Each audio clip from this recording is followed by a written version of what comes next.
जब हम कनाडा का नाम सुनते हैं तो मन में क्या आता है? शायद शांत झीलें, खूबसूरत पहाड़ और एक बहुत ही खुशहाल देश जिसे मेपल लीफ का देश भी कहते हैं। लेकिन क्या हो अगर हम कहें कि इस खूबसूरत तस्वीर के पीछे एक और कहीं ज्यादा उलझी हुई कहानी छिपी है। एक ऐसी कहानी जिसमें उम्मीद भी है और गहरे विरोधाभास भी।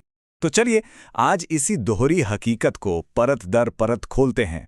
एक तरफ वो कनाडा है जो दुनिया को दिखता है, एक सपनों की जमीन, और दूसरी तरफ वो जिसकी कुछ अनकही सच्चाइयां आज भी कई लोगों के लिए एक कड़वी हकीकत बनी हुई हैं। देखिए, इस कहानी को सही मायने में समझने के लिए हमें थोड़ा वक्त में पीछे चलना होगा। उस दौर में जब ये जमीन कनाडा नहीं बल्कि कई अलग अलग समुदायों और संस्कृतियों का घर हुआ करती थी।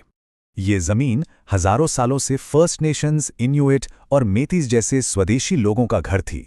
फिर 15वीं सदी के अंत में यूरोप से जहाज आए और सब कुछ हमेशा के लिए बदल गया।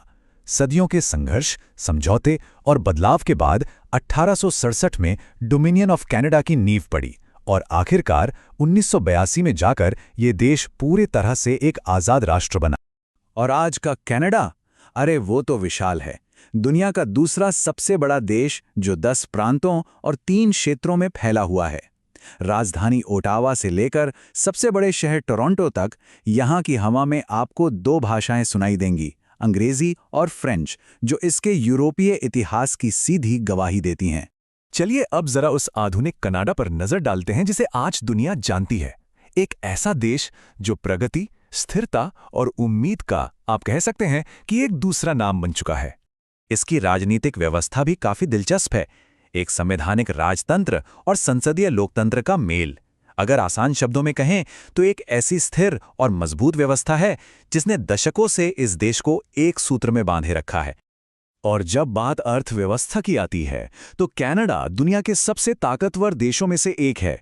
G7 समूह का सदस्य है ये।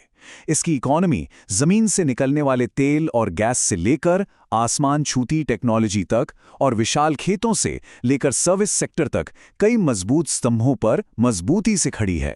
और यही सब मिलकर बनता है कैनेडियन ड्रीम। दुनिया की बेहतरीन शिक्षा, शानदार हेल्थ केयर और एक सुरक्षित भविष्य की गारंटी। तो इसमें कोई हैरानी की बात नहीं है कि दुनिया भर के लोग इस मेपल लीफ वाले देश को अपनी मंजिल बनाना चाहते हैं। ये वाकई में उम्मीद की धरती लगती है। लेकिन क्या कहानी बस यही खत्म हो जाती है? क्या इस चमकदार तस्वीर के पीछे कुछ गहरे, अनदेखे रंग भी हैं? जवाब है हाँ। कनाडा के इतिहास में कुछ पन्ने ऐसे भी हैं जिन्हें अक्सर पलटा नहीं जाता। ये अतीत के वो गहरे साए हैं जिनका वजन आज भी इस देश की जमीन महसूस करती है। इनमें सबसे दर्दनाक अध्याय है रेजिडेंशियल स्कूल सिस्टम का।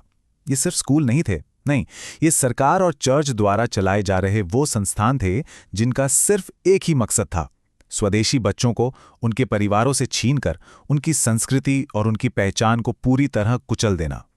उनकी जबान पर ताला लगा दिया गया और उनकी जड़ों को काटने की हर मुमकिन कोशिश हुई। जरा सोचिए, 1.5 लाख से ज्यादा बच्चों को इन दीवारों के पीछे धकेल दिया गया था। हजारों बच्चे तो कभी घर वापस ही नहीं लौटे। दुर्व्यवहार, भुखमरी और बीमारियों ने उनकी जान ले ली।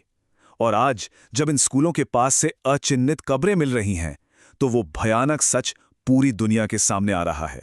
और ये भेदभाव सिर्फ स्वदेशी लोगों तक ही सीमित नहीं था। 1914 की कोमागाटा मारू घटना इसका एक और स्याह उदाहरण है। 376 भारतीय, जिनमें ज्यादातर सिख थे, उम्मीदें लेकर कनाडा पहुंचे, लेकिन उन्हें वैंकूवर के तट पर उतरने तक नहीं दिया गया। जहाज को वापस भेज दिया गया और उन सारे सपनों का अंत बेहद दुखद हुआ। ये उस दौर की नस्ली नीतियों का एक शर्मनाक प्रतीक है। और हमें ये नहीं सोचना चाहिए कि ये सब सिर्फ इतिहास की बातें हैं। अतीत के वो साए आज भी कनाडा के वर्तमान पर पड़ते हैं और कुछ नई कठोर सच्चाइयां उस आदर्श छवि को लगातार चुनौती दे रही हैं। यहाँ एक बहुत बड़ा विरोधाभास सामने आता है।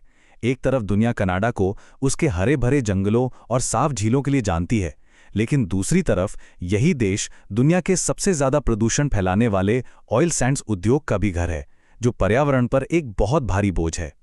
यही कहानी प्रवासियों के अनुभव में भी दोहराई जाती है।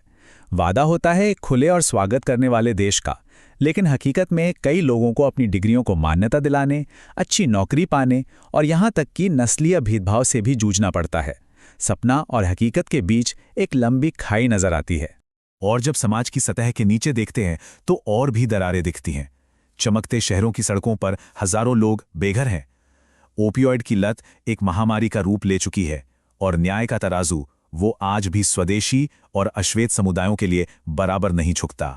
तो जब हम इन दोनों तस्वीरों को एक साथ रखते हैं तो क्या दिखता है? एक बेहद जटिल विरासत, एक ही सिक्के के दो पहलू।